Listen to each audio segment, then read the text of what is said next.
C'est un tour de clé réservé à quelques visiteurs, ceux qui auront l'intention le 18 septembre prochain de se mesurer aux candidats à l'achat du bâtiment. Le palais de justice de Gray est mis aux enchères publiques pendant 3 jours via ce site sur internet Agorastore avec une mise à prix de 140 140 €. Il y aura certainement pas mal de rafraîchissements à faire. Depuis sa fermeture en 2011, suite à la réforme Dati, le conseil départemental propriétaire du site réfléchissait à cette éventualité, se fondant sur son expérience de vente de gendarmerie cédée à des collectivités locales pour leur projet de crèche. Mais la vente aux enchères est réservée aux acheteurs privés.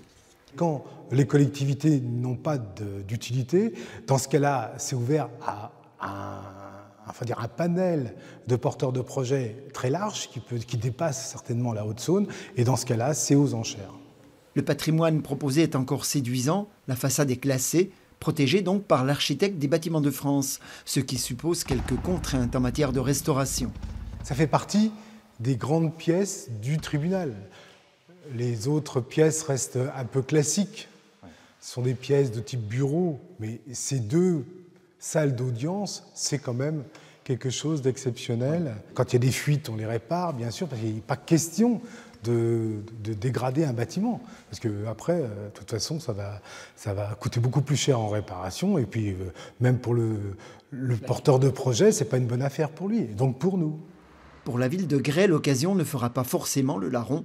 La municipalité demeurera attentive à la qualité du dossier proposé, que ce soit des logements, de l'hôtellerie, de la restauration de luxe ou un projet culturel, il faudra tenir compte du contexte local.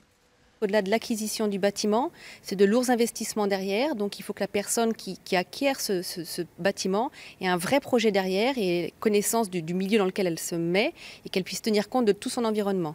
En tout état de cause, les acquéreurs potentiels ont encore 1 mois pour construire leur dossier. Prévu d'abord du 17 au 21 juillet dernier, la vente avait été reportée justement pour permettre à de nombreux candidats de mieux se préparer.